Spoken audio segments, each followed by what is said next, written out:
Well, good evening, everyone, and welcome back to Make Our World Your Runway. You know, this is the weekly show that features the most fascinating people in regards to pageantry, modeling, business, entertainment, and any organization that that you're from or you wish to be from. But before we bring our guest on today, we definitely like to make some wonderful announcements that we do all the time. And we do highly recommend that you subscribe to the Global Trade Chamber YouTube channel so that you can view all the shows from Make Our World Your Runway and Success Stories. And I highly recommend that you do tune in to Success Stories. That is produced by the Global Trade Chamber, and it's highlighting stories from some of the most amazing women in business and community service. And volume 2 of the 100 most successful women in business is now available on Amazon. Again, I highly recommend that you get your copy today. This best-selling book highlights some of the most amazing accomplishments of women in business and community service from around the world. So if you are a successful woman, you will want to order your copy today. And get ready for some amazing expos and conferences with some of the most successful entrepreneurs and business leaders. Register now for the Women Business Expo and conferences. We have one coming up next week in San Francisco and then Dallas, Texas. So for complete information on these conferences, also the 100 Successful Women in Business book, be sure to visit their website at www.100swb.com for all the details. And America's #1 event for international trade companies, the Global Trade Chamber Convention Awards, which is taking place in Puerto Rico, October 25th to the 29th. You need to book your tickets now because I'm telling you, this is going to be a sellout. I have done many shows in Puerto Rico, and I can tell you, the world loves to go there. It's a fascinating place. So please, if you're looking to go, promote your business, and even get an award, you definitely want to book those tickets now. This show is definitely going to be a complete sellout. And now, ladies and gentlemen, on to our show, Lights, Camera, Action. And today we have another amazing guest. And before we bring her on, we'd like to tell you a little bit about some of the things that she's done. Now, she has a Bachelor of Science degree in Professional and Leadership Studies and a Master of Business Administration degree. At the first college, she's the first college graduate in her family, and she has a clear education and understanding that education is the one thing that can be given but never be taken away. Those are great words. That's absolutely true. And she's a well-known humanitarian in her state and has served in various leadership roles to include Alpha Kappa Alpha Sorority, Incorporated Chapter President, Vice President for the Student Athletes Advisory Committee, as well as serving as University Ambassador and cheerleader for her institutions. And she feels a fire in her heart that being crowned Miss International World is truly leading her right to where she is destined to be. And the rest I'm going to let her tell you about. So ladies and gentlemen, it is an honor for me to being the CEO of Miss International World and to have this wonderful lady compete in our upcoming pageant in October. So ladies and gentlemen, without further ado, please welcome to Make Our World Your Runway, Miss Ebony Williams. Ebony, welcome to Make Our World Your Runway.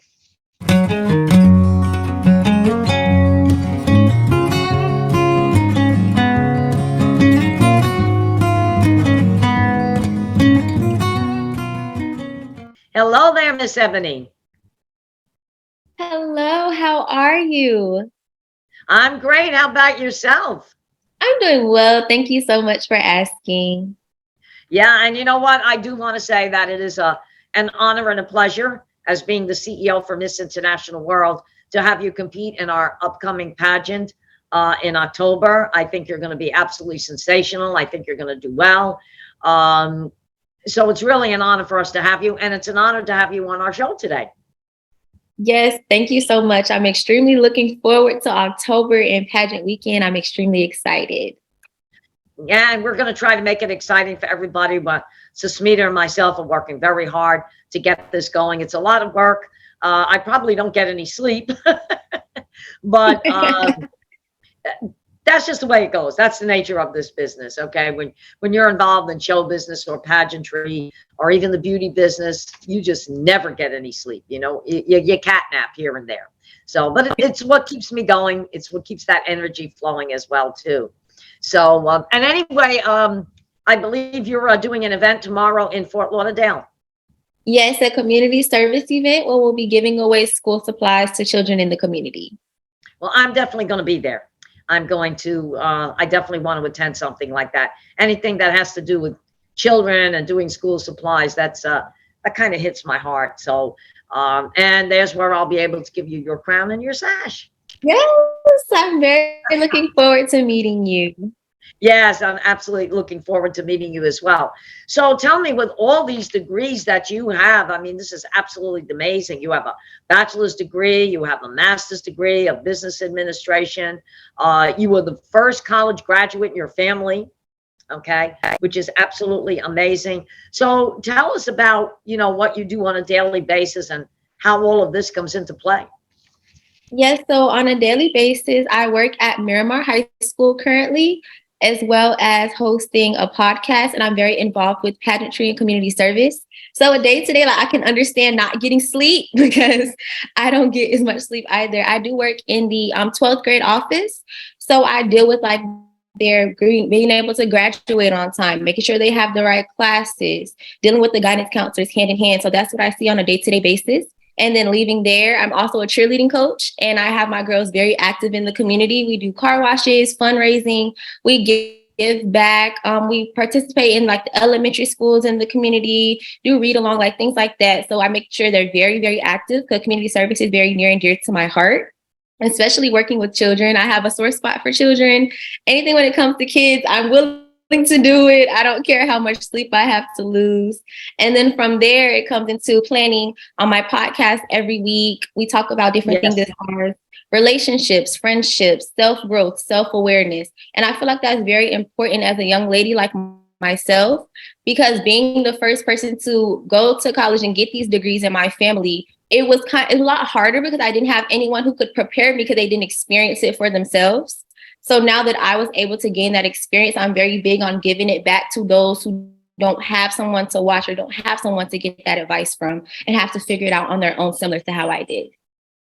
No, that's absolutely beautiful. And, you know, I was a cheerleader as well when I was in high school. So next time you get the cheerleaders out, let me know, because I'll definitely come out there. That's something. Will do. Yeah, that's something. I mean, even washing cars, I love stuff like that. I mean, I think that's great. But, you know, that's the reason why I had kind of got into the pageantry business. And, you know, I always said that if I could inspire women, okay, women of all walks of life, women of any ages, I would definitely do so, because when I was coming up the ranks, there's, you know, I don't want people to go through some of the things that I had to go through. Okay. I mean, you know, I'm going back into the late 70s, 80s, 90s. The world was very different back then. And we didn't have the tools, a lot of the tools that they have today, especially the internet really didn't come into the 90s. Computers were just starting to come up in the 70s. So, you know, a lot of it was very hands-on, or you really had to study. You know, I always say it's been a journey. Would I change anything? I don't know. Not really. I think it's makes me who I am. You know, some of the struggles that I've had to go through when I worked in Manhattan for 30 some odd years. And I'm glad that I did, because I worked for a lot of major corporations there, and a lot of the knowledge that I got from these corporations has kind of led me to starting my own company. And I have a saying, and people say, "Where did you learn that?" And I always they go, "What college did you go to?" I said, I went a graduate of the Juilliard. I got a master's degree in operatic studies, but I'll tell you where my education was. 3 words: New York City.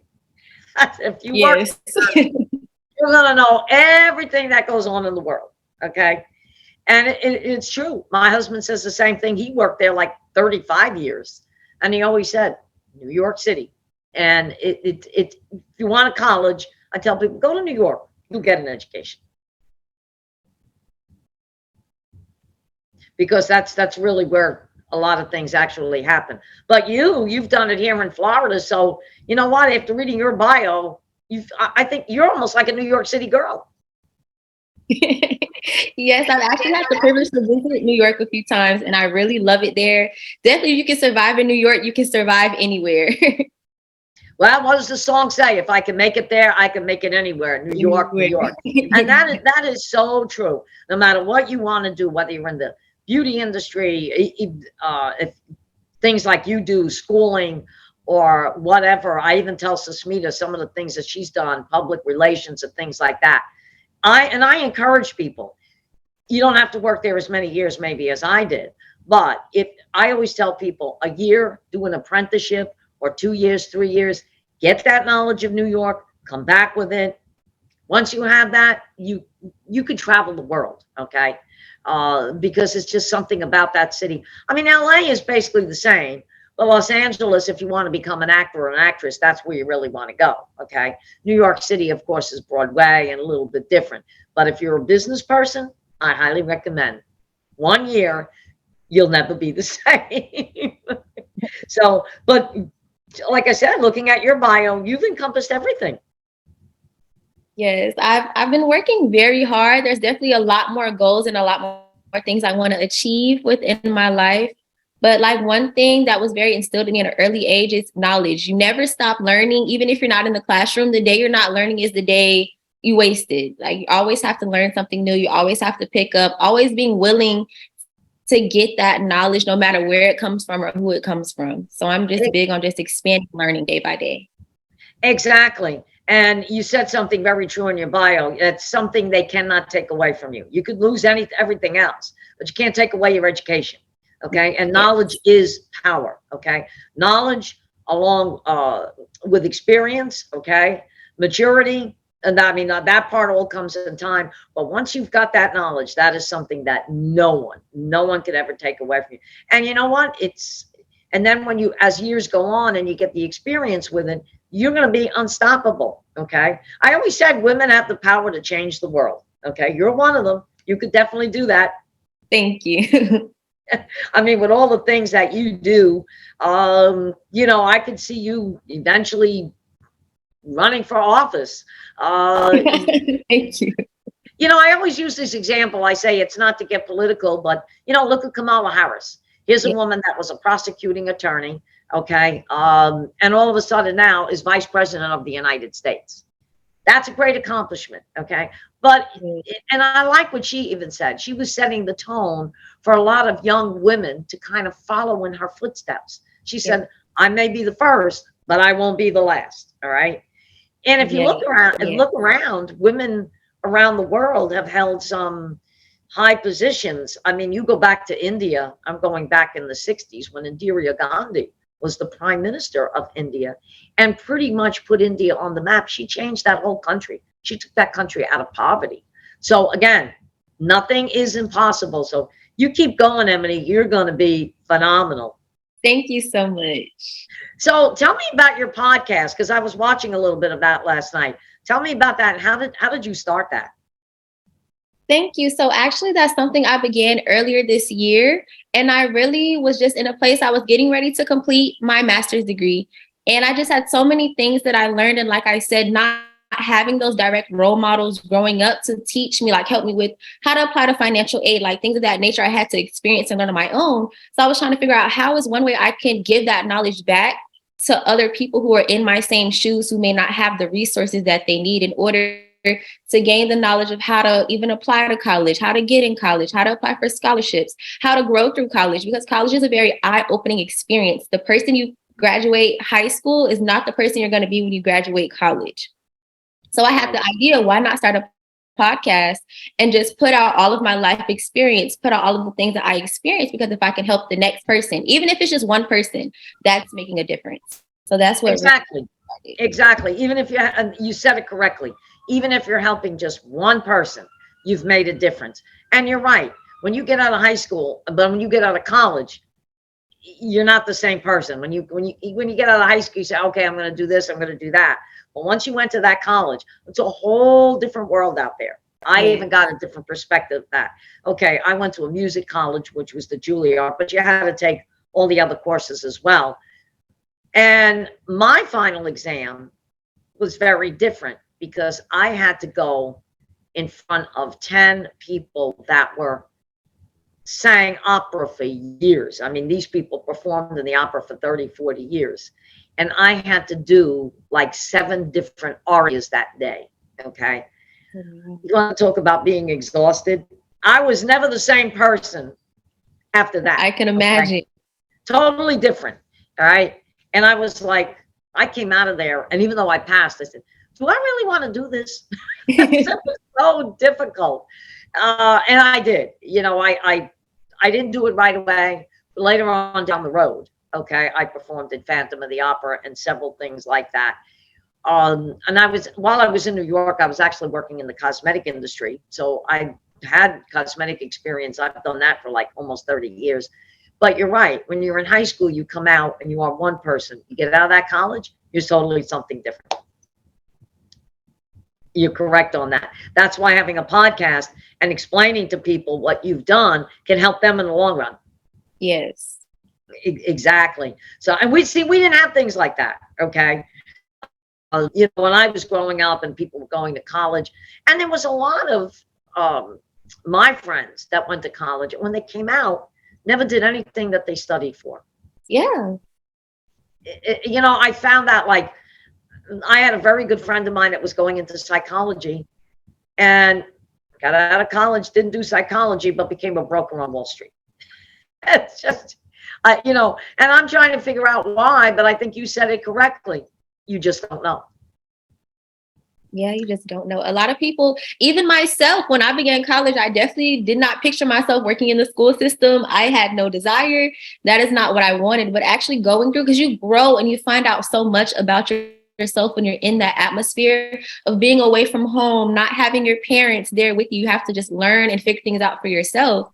So you just learn different things that you like that you never may have thought you liked or had interest in. And that's what happened with me. And so I'll say by the time I started my sophomore year of college, I was like, okay, I know what I want to do.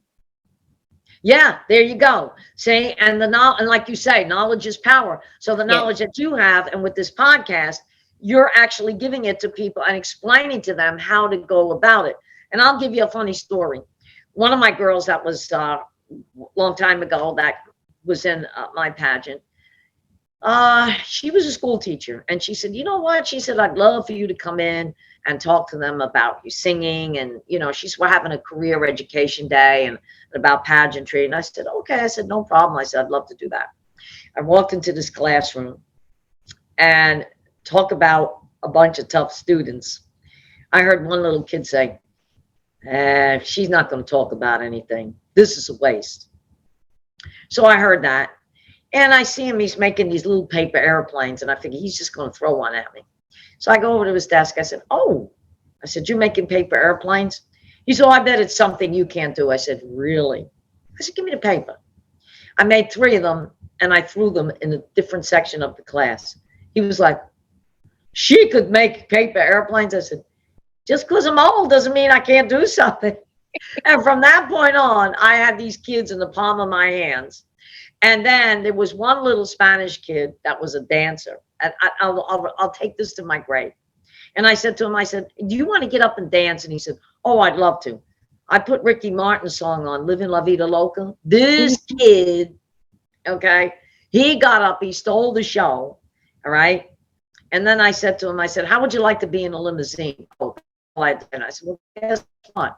I said, I have a friend of mine who lives in the area and has a limousine company. I said, if he's not doing anything, I'm going to ask him to come over here, take you for a ride. It just so happened that a friend of mine that day didn't have anything going on. He sent the limousine over. This kid got in the limousine.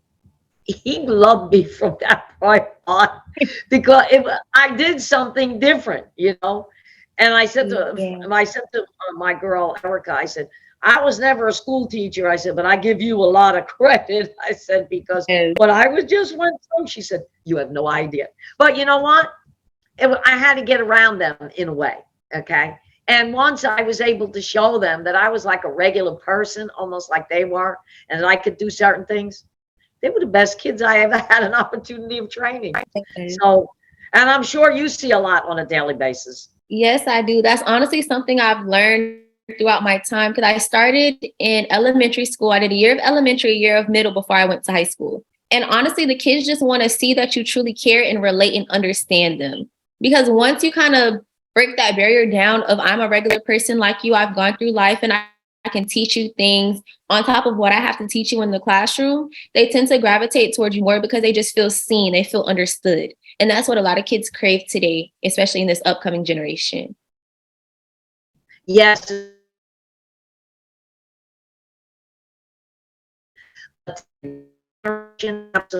Want to see that you care. And you know, I just watched that movie again the other day, Lean on Me, with Morgan Freeman, and how he actually went in and took that school in Paterson, New Jersey, which was a tough area, and how he really got those kids to believe in themselves and believe in him. Okay. But in turn, he knew that with a lot of love and patience and caring, that these kids could make something of themselves. And that's what they want to see. And I think that's the message somewhere along the line has gotten lost, because you have to take time with someone. Okay. And that goes for anybody, whether it's a child, it's an adolescent, it's even an adult, but especially children today, because there's so much going on in the world. And especially with, you know, sometimes all the rhetoric that can come across on the social media, and especially we just went through COVID, they can be a little lost. All right. And if parents work and they have to work, and one parent's working a day, one parent's working a night, this is very tough for a child today. Okay. And, you know, sometimes I hear my mother say, well, they weren't as tough as we were. I said, different generation. I said, back then, I said, especially my mother's day, I said, in the 40s and 50s, what did you have? You only had 5 television stations. You had radio. There was no internet. I said, there wasn't all the media outlets that you have today.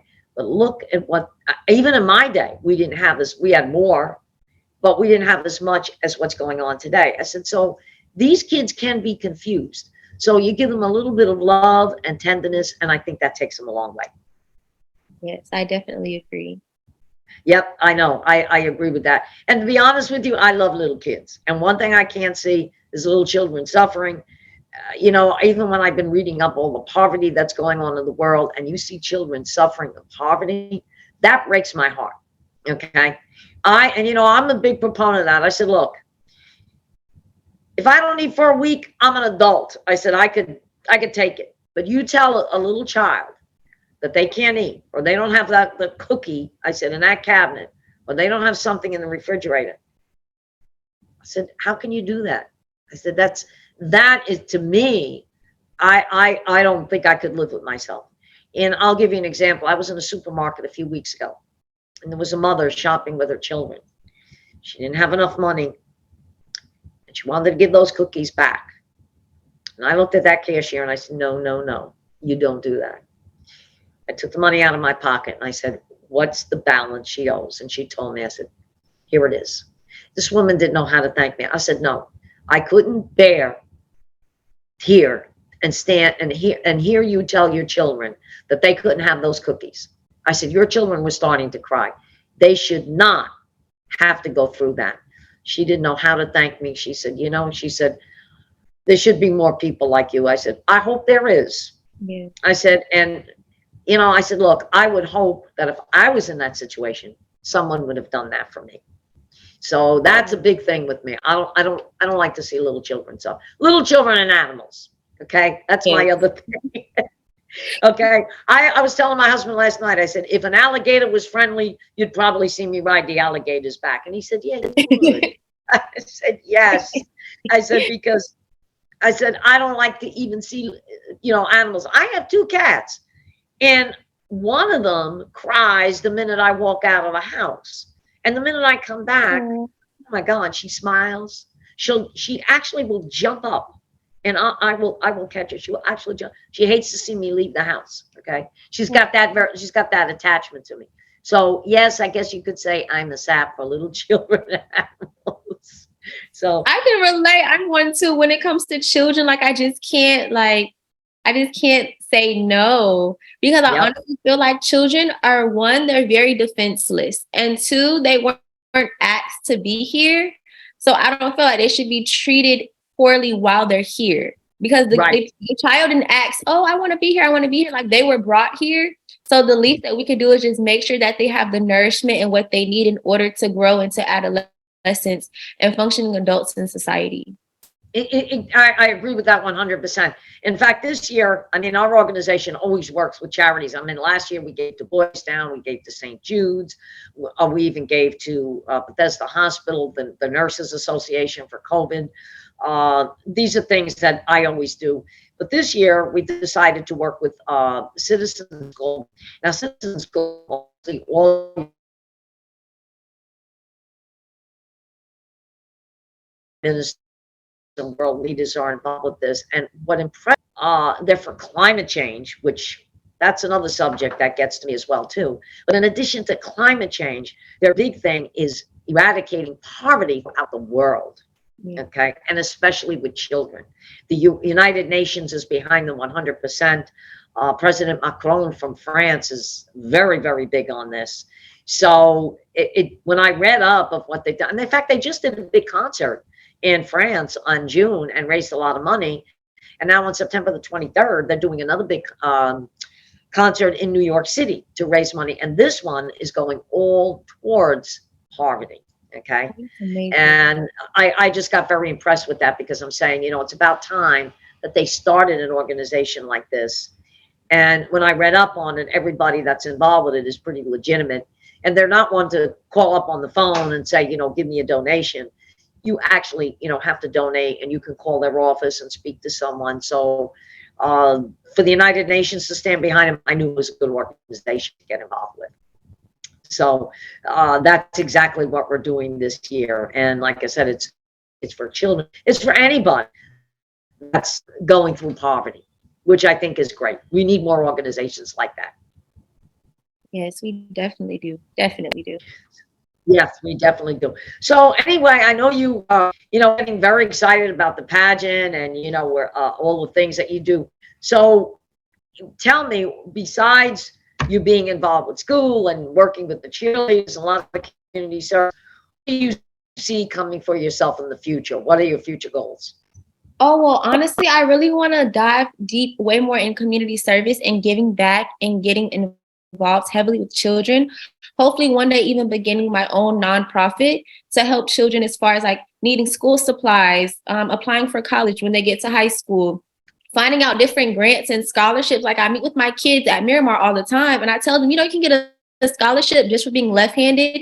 You know, McDonald's gives scholarships, Burger King, Nike, the same places that you spend your money are willing to pour back into you, but they just don't know. So I really, really, really want to focus on beginning a nonprofit where I can provide the resources for the students or for the children to set them up for as much success as possible. Because like I said, I had to kind of research and find those things out on my own because of my family dynamics. But if we put those resources out there, more children will feel like, oh, I do have the opportunity to go to college, or I can do this. Because in a lot of impoverished communities, they feel is they have the knowledge, they have the skills, they just don't have the funds. But they also don't know how much money is really out there that can be attained to them. So that's one big goal that I'm really striving towards, just being able to begin a nonprofit and provide those resources and help those students in order to just have a better future. Exactly. And you probably heard me speak about when I was doing the announcements, 100 Successful Women in Business and the Global Trade Chamber. Now, 100 Successful Women in Business, we were in England last year where we introduced Volume 2. I was in Volume 1 and we introduced Volume 2. But there was a young lady there that her and her father, they own, I believe I don't know if it's 6 or 10 McDonald's. And they give out scholarships. It's unbelievable what they do, okay? In fact, when I first started the pageant, we didn't start out as Miss International World. We started out as Miss Latina International because being in South Florida, the Latin community was very big. And one of the founders who happens to work here, Al Otero, he helped me start Miss Latina International. And one of the things that we did, which put us on the map and made us very recognizable, is that we worked with Nova Southeastern University. And we got a scholarship for the Ms. Division and the Teen Division. It was $40,000 a year, which was $40,000 was $10,000 a year for 4 years. So they gave me one for the Ms. and one for the Teen. That was $80,000 in scholarships, which was great. Now, Nova Southeastern is a private university, very expensive, but at least these women had this money, could go towards their education. Okay, I had one girl that paid for her law degree. She wanted to further her law degree. Now, unfortunately, since COVID has hit, they're not doing as much. But this was something that I would definitely like to get back, is a scholarship program, because you know, you don't have to be a teen. You could be somebody in the Ms. division that says, hey, I want to go back to school. Well, here you go. There's your money. So what you're doing, yeah, is and to starting a scholarship fund. Yeah, that is very important. So that's something you're doing, all the things that I love to do. So I think we could collaborate on a lot of these things. But you are absolutely amazing. Again, I'm going to say we're very honored to have you in this organization. I'm definitely going to meet you tomorrow personally. And then, of course, you know, I'm sure we'll be doing a lot of other things together before the pageant, and then we will have you at the pageant. But anyway, I know you have a work schedule, so I do want to thank you for taking time out of your busy schedule to be on our show, Make Our World Your Runway. And anytime you want to come back, you have an open door to be on the show. And I enjoyed talking to you because your knowledge is impeccable, and what you're doing in the community. You're almost like a 100 successful women yourself. So keep it up, and we'll definitely work on some things together. So I want to wish you a great weekend. And again, thank you so much for being on our show. And anytime you want to come back, the door is always open. Thank you so much. It was a privilege and a pleasure. Thank you, my dear. Have a great weekend, and I'll see you tomorrow. Thank you. See you tomorrow. Take care. Have a great day. Thank you. Well, there you have it, ladies and gentlemen. Another wonderful, outstanding guest on Make Our World Your Runway. This was a fascinating lady. Not only does she have a bachelor's degree, she's got a master's degree. And think about what she's doing in the community for young women, and how she's trying to coach all these young women, and even students that she deals with on a daily basis through a podcast, to make sure that when they graduate high school, they're making all the right decisions. So once again, we want to thank all our viewers for tuning in to Make Our World Your Runway, and we will see you next week when we have a few exciting things coming up that'll be a little different. So we hope you have a great day, a great weekend, and we'll see you again.